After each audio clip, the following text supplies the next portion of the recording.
This is it. It's not a race circuit. It's not an airfield.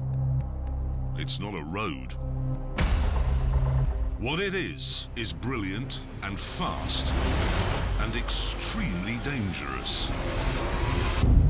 It even looks dangerous on a map because, as you can see, it's the exact same shape as the Ebola virus. Right, time now to show you what a lap looks like, and to do that we've got a bit of a performance benchmark, a Ferrari 488. Take it away.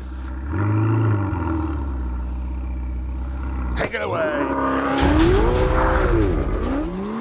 First up, it's the isn't straight, so called because it isn't straight. There's a super fast left followed by a super fast right. And if you make a mistake, there's no runoff area or armco. It's just woods. Woods that are full of wildlife, which likes to run out in front of you. After the second right on the isn't straight, we're into Your Name Here corner. Sponsorship opportunities are available here. However, I should explain that it's possible nobody will be looking at your banner because this is a corner that was designed so a car can do this.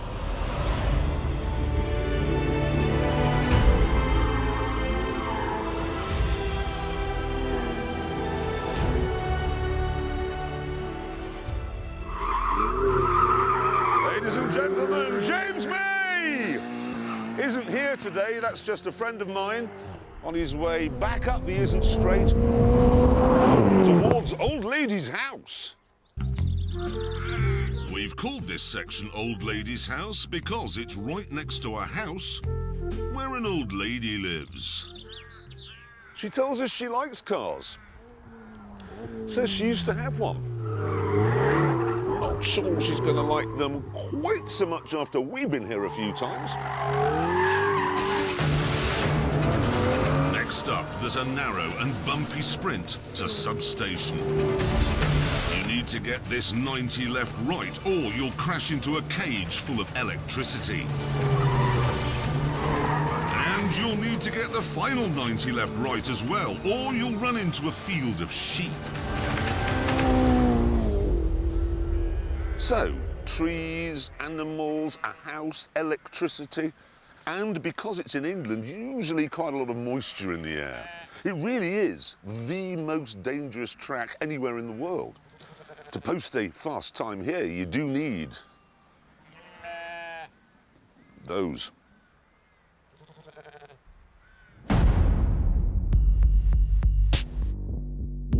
The car I've selected for my first lap of the Ebola Drome is this. The BMW M2.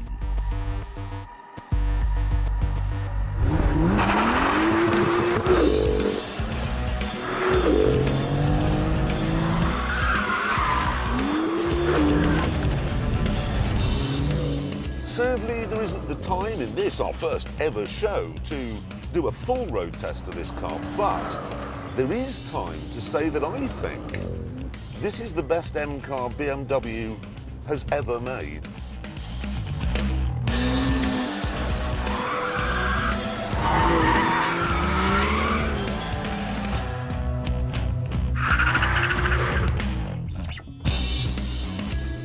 In a lot of fast cars these days, you get all sorts of knobs and buttons which you can use to change the, well, I say change, I mean ruin the characteristics of the engine and the suspension and the steering and so on.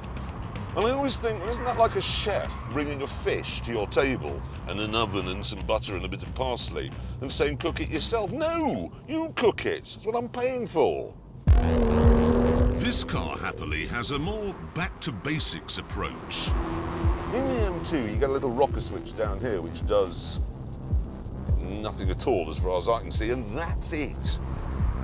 You're buying a car which was set up at the factory by engineers who know what they're doing. And all you have to do is enjoy it. Which I am doing.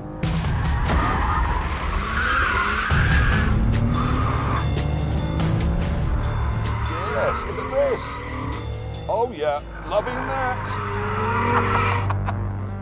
I'll do that again, actually. I'll make sure I was correct.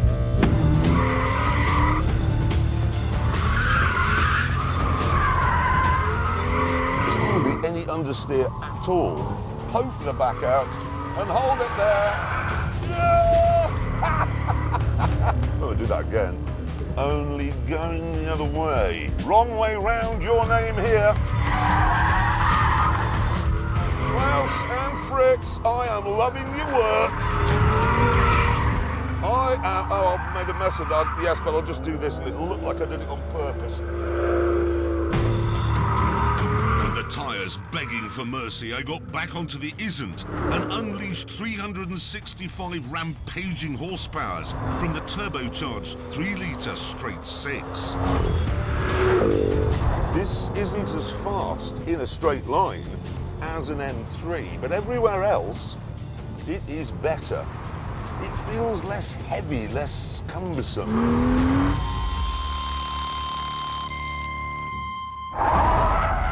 And due to the unique characteristics of our straight, I can tell the steering is less twitchy.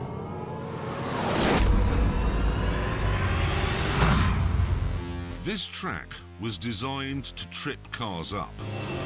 There are fast corners, slow corners, drifty corners, and bumps. It's hard on the tyres, it's hard on the brakes, it's hard on the engine. It's point and squirt and bark and yelp. It is vicious. But there is nothing here which has flummoxed the M2. This thing is an absolute masterpiece. Like I said, it is the best M car BMW's ever made. You may think it's mad to suggest the cheapest M car is the best, but look at it this way. This track is a lot cheaper than Silverstone, and I know which one I'd rather drive round.